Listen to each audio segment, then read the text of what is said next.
4 days after the hack, this critical supply of U.S. energy remains at a standstill, interrupting the daily flow of 2.5 million barrels of diesel, gasoline, and jet fuel, nearly half the supply of the U.S. East Coast.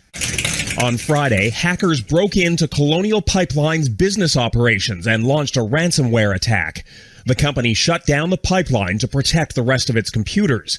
The FBI says a Russian cyber gang called DarkSide is to blame. It's not clear if the action was state-sponsored. At this time, we assess that DarkSide is a criminal actor, but that's certainly something that our intelligence community is looking into. Ransomware attacks are typically about money, not disruption.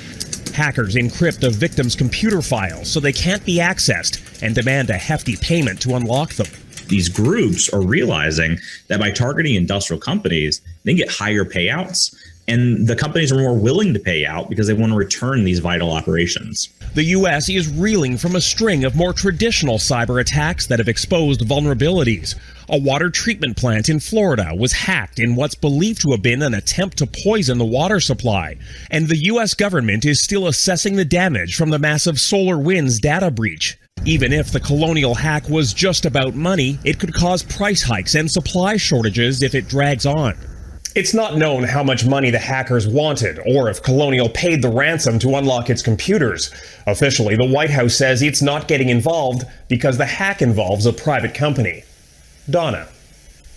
All right, Jackson, thanks. Well, no one knows for sure how often ransoms are paid, but it's believed about $18 billion was paid around the world last year. In Canada, it's estimated $797 million was paid in 2020.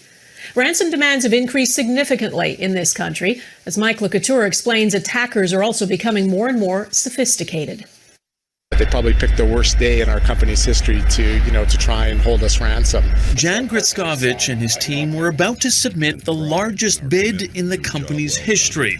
On the morning of April 16th, his employees logged on and realized there was a serious problem with their computer system. This cell came up and basically said, you've been hacked. If you want to, collect your information, basically, here's our email address. No, they never responded and never found out how much the hackers wanted.